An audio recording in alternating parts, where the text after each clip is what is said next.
ছাত্ৰ-ছাত্ৰীসকল নমস্কাৰ ই কক্ষালৈ তোমালোকক স্বাগতম জনাইছো মই জিন্তিমণি ৰাজবংশীয়ে তোমালোকলৈ আন এটা ভিডিঅ লৈ আকৌ আহিছো ছাত্ৰ-ছাত্ৰীসকল আজিৰ ভিডিঅটিত আছে ষষ্ঠ শ্ৰেণীৰ সমাজ বিজ্ঞানৰ পাঠ্যপুথি সমাজ বিচিত্ৰা স্বদেশ বিদেশৰ সমাজ পৰিচয় আৰু এই পাঠ্যপুথিখনৰ পাঠ নম্বৰ 8 আৰু 8 নম্বৰ পাঠটিত আছিলে ভাৰতীয় সভ্যতাৰ আৰম্ভণি ছাত্ৰ-ছাত্ৰীসকল আমি আগৰ ভিডিঅ কেইটিত এই পাঠটোৰ 6টা অংশ আমি পঢ়িছো বা আলোচনা কৰিছো আজিৰ অংশটি তোমালোকৰ 7 নম্বৰ অংশ লৈ আহিছো আৰু আজিৰ অংশটিত আছে মূলত তোমালোকৰ অনুশীলনী বা প্ৰশ্ন উত্তৰসমূহ ছাত্ৰ-ছাত্ৰীসকল ভাৰতীয় সভ্যতাৰ আৰম্ভণি আমি পাঠটোত কি পাইছিলো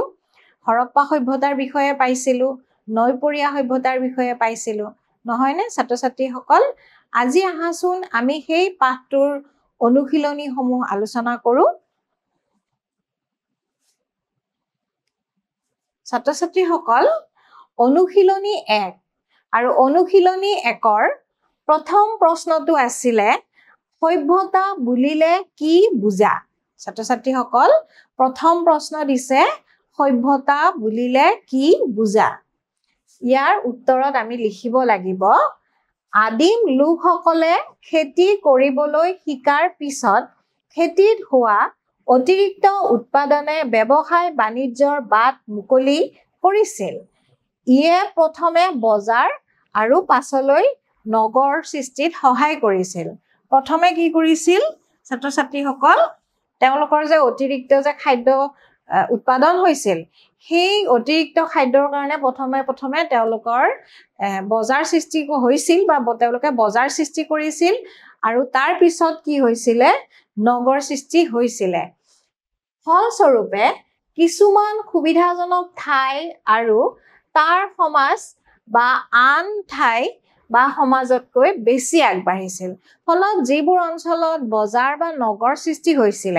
সেই ঠাইবোৰ আন ঠাইতকৈ কি হৈছিল বেছি আগবাঢ়ি গৈছিল বা বেছি উন্নত হৈছিল সেই ঠাইবোৰ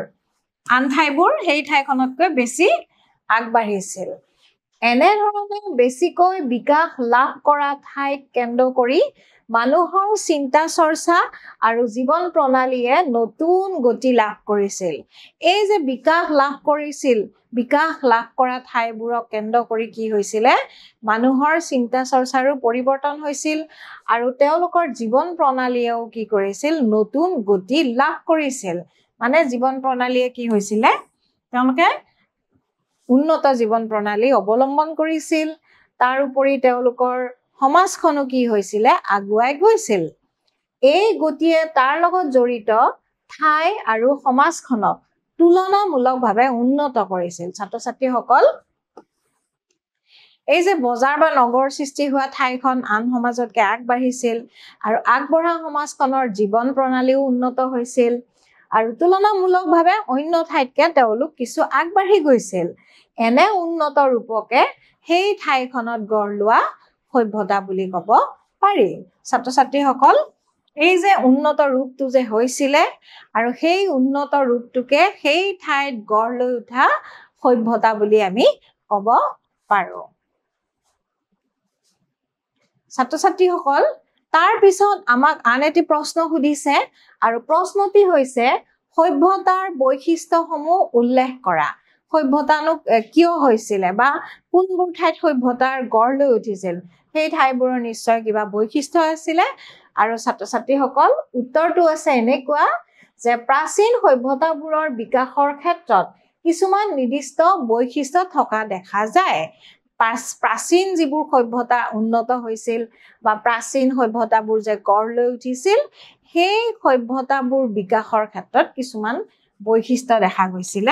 কিছুমান নিৰ্দিষ্ট বৈশিষ্ট্য দেখা গৈছে আৰু সেই বৈশিষ্ট্য কেইটামান তোমালোকক ইয়াতে উল্লেখ কৰিছো আহাচোন আমি বৈশিষ্ট্য কেইটা পঢ়ি দিও ক নম্বৰত লিখা হৈছে যে শিল ধাতু কাঠ আদি কেঁচামাল সুলভ আছিল এইবোৰৰ পৰা শিল্পজাত সামগ্ৰীৰ উৎপাদন আৰু পৰিচালনাৰ সুব্যৱস্থা আছিল ছাত্ৰ-ছাত্ৰীসকল যিবোৰ ঠাইত সভ্যতা গঢ় লৈ উঠিছিল সেই ঠাইবোৰত চাগে শিল ধাতু কাঠ আদি কেঁচামাল সুলভ আছিলে আৰু যাৰ কাৰণে কি হৈছিল শিল্পজাত সামগ্ৰীৰ উৎপাদন বাঢ়িছিল আৰু সেই বৈশিষ্ট্যটোৱে কি কৰিছিল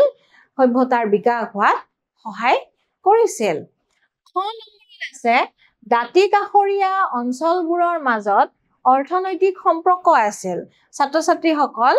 সভ্যতাৰ বিকাশ হোৱা ঠাইবোৰৰ ওচৰৰ অঞ্চলবোৰৰ লগতো কি আছিলে তেওঁলোকৰ হয়তো অৰ্থনৈতিক সম্পৰ্ক আছিল মানে অৰ্থনৈতিক মানে বেপাৰ বাণিজ্যৰ হয়তো সম্পৰ্ক আছিল আৰু ইয়াৰ ফলত আভ্যন্তৰীণ আৰু বহি বাণিজ্যৰ সুব্যৱস্থা গঢ়ি উঠিছিল যিহেতু ছাত্ৰ ছাত্ৰীসকল তেখেতসকলৰ লগত অৰ্থনৈতিক সম্পৰ্ক আছিল আৰু তাৰ কাৰণে আভ্যন্তৰীণ আৰু বহি বাণিজ্যৰ সম্পৰ্ক হয়তো গঢ় লৈ উঠিছিল যাৰ কাৰণে সেই অঞ্চলবোৰত কি হৈছিলে সভ্যতাৰ বিকাশ হৈছিল এইটো খ নম্বৰ বৈশিষ্ট্য আৰু গ নম্বৰত দিছে সেই সভ্যতাৰ সাক্ষী বহন কৰা নিৰ্ভৰযোগ্য তথ্য এতিয়াও মজুদ আছে আৰু হয়তো যিবোৰ ঠাইত সভ্যতা গঢ় লৈ উঠিছিল সেই ঠাইবোৰৰ সাক্ষী বহন কৰা তথ্য মজুদ আছে কাৰণে আমি হয়তো আজি গম পাইছো যে সেই অঞ্চলবোৰত কি হৈছিলে সভ্যতা গঢ় লৈ উঠিছিলে সেইকাৰণে সেই ঠাইবোৰত সভ্যতাৰ বিকাশ হোৱা বুলি আমি গম পাওঁ আৰু তেনেকুৱা বৈশিষ্ট্য বিৰাজমান হৈ আছে খ নম্বৰ সৃষ্টিশীল কাম কাজ যেনে লিখিত সাহিত্য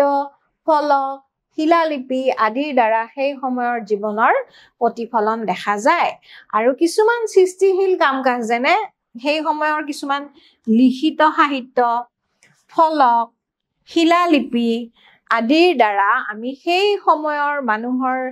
জীৱন প্ৰণালীৰ আমি ধাৰণা ল'ব পাৰোঁ ধাৰণা গ্ৰহণ কৰিব পাৰোঁ আৰু এইবোৰত সেই সময়ৰ জীৱন প্ৰণালীৰ প্ৰতিফলন হৈ আছে কাৰণেও হয়তো আমি এই সভ্যতাসমূহৰ বিষয়ে গম পাইছোঁ আৰু ঙ নম্বৰত আছে উপযুক্ত কৃষি ব্যৱস্থাৰ যোগেদি গাঁৱৰ লগতে নগৰতো খাদ্য আৰু অন্যান্য দ্ৰব্য যোগান ধৰিব পৰাকৈ সমৃদ্ধিশালী গাঁও আছিলে ছাত্ৰ ছাত্ৰীসকল যেতিয়া আদিম লোকসকলে খেতি কৰিব শিকিলে তেখেতসকলে খেতিৰ নতুন আদব কাইদা শিকিছিল আৰু এনেকে আদব কাইদা শিকাৰ পিছত তেওঁলোকে এখন ঠাইতে স্থায়ীভাৱে বসবাস কৰিব আৰম্ভ কৰিছিল লাহে লাহে সেই স্থায়ী বসতি কৰা ঠাইবোৰত গাঁৱৰ সৃষ্টি হৈছিল নহয়নে আৰু সেই গাঁৱৰ যিবোৰ গাঁও সৃষ্টি হৈছিল সেই গাঁওবোৰৰ লগতে নগৰবোৰতো হয়তো কি আছিলে নগৰবোৰো কি আছিলে খাদ্য যোগান ধৰিব পৰাকৈ বা খাদ্য বা অন্যান্য দ্ৰব্য যোগান ধৰিব পৰাকৈ সমৃদ্ধিশালী আছিলে যাৰ কাৰণে সেই অঞ্চলবোৰত সভ্যতাৰ বিকাশ হৈছিল বুলি ক'ব পাৰোঁ ছাত্ৰ ছাত্ৰীসকল এই পাঁচটা বৈশিষ্ট্য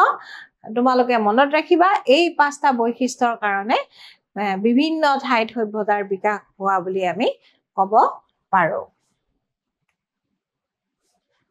ইয়াৰ পিছৰ প্ৰশ্নটি ছাত্ৰ ছাত্ৰীসকল নীল নদীৰ পাৰত কোনটো সভ্যতা গঢ় লৈ উঠিছিল উত্তৰত আছে নীল নদীৰ পাৰত মিছৰীয় সভ্যতা গঢ় লৈ উঠিছিল ছাত্ৰ ছাত্ৰীসকল নীল নদীৰ পাৰত মিছৰীয় সভ্যতা গঢ় লৈ উঠিছিল যিকোনো দুটা প্ৰাচীন সভ্যতাৰ নাম লিখা ছাত্ৰ ছাত্ৰীসকল তোমালোকে পাঠ্যপুথিত পাইছা যে আমি কেইবাটাও সভ্যতাৰ বিষয়ে জানিছো নহয়নে আমি এতিয়া দুটা সভ্যতাৰ বিষয়ে ক'ব লাগিব আৰু আমি নাম ল'ব পাৰোঁ হৰপ্পা সভ্যতাৰ কথা আৰু আমি চীনা সভ্যতা এই দুইটাই আছিলে প্ৰাচীন সভ্যতা ইয়াৰ বাহিৰেও বেলেগ বেলেগো আছিল যিহেতু আমাক দুটাৰ নাম লিখিব দিছে গতিকে হৰপ্পা সভ্যতা আৰু চীনা সভ্যতা আমি লিখিব পাৰোঁ ছাত্ৰ ছাত্ৰীসকল অনুশীলনী 1ৰ প্ৰশ্নখিনিৰ অন্ত পৰিছে অনুশীলনী 2ৰ প্ৰশ্ন আমি আৰম্ভ কৰোঁ আহাচোন অনুশীলনী 2টো তোমালোকক ঠিক তেনেদৰে প্ৰশ্নৰ উত্তৰ দিব দিছে ক নম্বৰ প্ৰশ্ন সিন্ধু সভ্যতাক আন কি কি নামেৰে জনা যায় ছাত্ৰ ছাত্ৰীসকল সিন্ধু সভ্যতাক আন কি কি নামেৰে জনা যায় আমি কি ক'ম সিন্ধু সভ্যতাক হৰপ্পা সভ্যতা আৰু সিন্ধু সৰস্বতী সভ্যতা বুলি জনা যায় সিন্ধু সভ্যতা কি বুলি জনা যায় ছাত্ৰ ছাত্ৰীসকল হৰপ্পা সভ্যতা আৰু সৰস্বতী সভ্যতা তাৰ মানে ক্ষমা কৰিবা ছাত্ৰ ছাত্ৰীসকল সিন্ধু সৰস্বতী সভ্যতা আমি সিন্ধু সভ্যতাক আৰু কি নামেৰে জানিব পাৰো হৰপ্পা সভ্যতা আৰু সিন্ধু সৰস্বতী সভ্যতা হৰপ্পা সভ্যতাৰ উল্লেখযোগ্য যিকোনো দুটা স্থানৰ নাম লিখা হৰপ্পা সভ্যতাৰ বিভিন্ন স্থানৰ কথা আমি পাই আহিছো তাৰে যিকোনো দুটা স্থানৰ নাম আমাক সুধিছে আমি লিখিব পাৰো সেই দুখন স্থানৰ নাম আমি লিখিব পাৰো ছাত্ৰ ছাত্ৰীসকল কোট ডিজি আৰু নৌচাৰো কোট ডিজি আৰু নৌচাৰো এই দুইখন ঠাই হৰপ্পা সভ্যতাৰ অন্তৰ্গত আছিলে তাৰ পিছত সুধিছে হৰপ্পা সভ্যতাৰ নগৰ গাঁথনি কেনেকুৱা আছিল আমি ছাত্ৰ ছাত্ৰীসকল পাই আহিছো যে হৰপ্পাৰ বাসিন্দাসকলে উন্নত নগৰীয়া জীৱন যাপন কৰিছিল আৰু তেখেতসকলৰ নগৰীয়া ব্যৱস্থা খুব উন্নত আছিল আৰু তেওঁলোকেনো কেনেকুৱা নগৰ গাঁথনি আছিল তেওঁলোকৰ সেই কথাখিনি আমাক সুধিছে উত্তৰটো চাওঁ আহাচোন